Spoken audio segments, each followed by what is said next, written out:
Кеш жарық, құрметті тыңдармандар, кеш жарық, ата-аналар, бөбектер.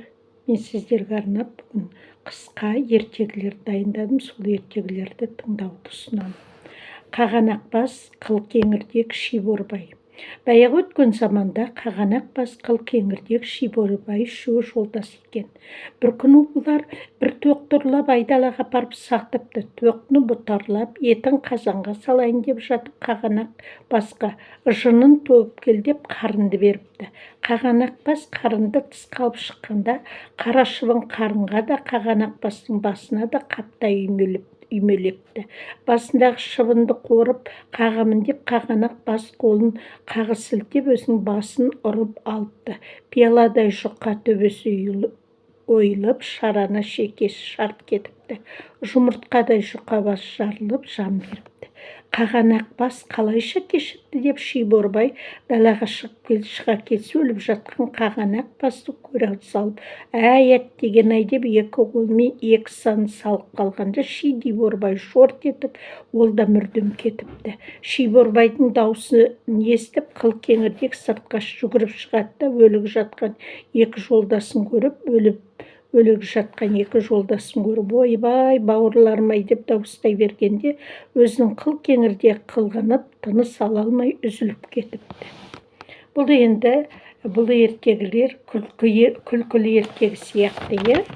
Келесі қысқа ертегіміздің бірі тырна мен түлкі. Өткен заманда түлкі мен тырна достасып бірге тұрмақ болыпты. Екеуі бір жерге қоныстанысыпты, ішіп жеме ортақ, бірі жем іздеп саяхатқа кеткенде, біреуі балапандар мен күшіктерінің жанында қалады. Күндердің күнінде тырнаның таз балапандарына жүн шығып жорғалайтын болады.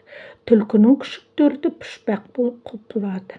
Аналары балаларын ауық-ауық жатақтың жанындағы жайдаққа серуенге алып шығып жүреді. Бір күні тырна саяхатқа кетіп, түлкі балаларды бағып үйінде қалады. Бәрін серуенге алып шығады. Балапандар мен күшіктер апыр-топыр алысып ойнап жүреді. Оны көрген түлкі ой түседі. Осы менің мұным не, мына тырнаның тұқымдарының мекені аспан. Жайшылықта бұлар Құдайдың тілеп алмайтын тамақ қой. Әрберден соң ұшады да кетеді. Сан соғып біз қаламыз. Достасатын бұлар менің екі туып бір қалғаным ба? Менің мына күшіктерімді құс ұстауға үйрену керек қой. Кісі баласы кісіге бала болмайды одан да деп, тырнаның бір балапанын тыритып алып, ұрып күшіктеріне қалай ұстап, қалай өлтіріп, қалай жеуді көрсетеді. Сөйте күшіктер анасының баулуымен бар балапандарын басын құртады. Өлтірген балапандарын әулаққа апарып тығып тастайды, қайтып жатаққа жайласады. Кешінде тырнаға айтады. Түлкі тырнаның алдынан шығып жыламсырайды. Тырна: «Ей, не болды?» дейді. Түлкі: «Білмеймін, балапардың саны аз көрінеді» дейді. Тырна әпәлақтай сасқалақтап: «Жоғы сенікі ме, менікі ме?» деп сұрайды.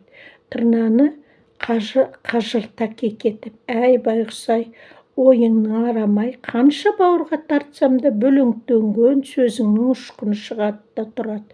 Балапандардікі сенікі, менікі деуші ме едік?» депті түлкі. Не көрдің бе? Біздің де осы арамызда қу адамдар бар. Сондықтан құларға алданбау үшін сіздер мына ертегіні дұрыстап тыңдап, адамның адамгершілігін сақтап қалуға тырысыңыздар. Құрметті оқырмандар, тыңдармандар, сіздерге ертегі ұнады ғой деп ойлаймын. Келесі кездескенше лайк басыңыздар, таратыңыздар, пікір жазыңыздар.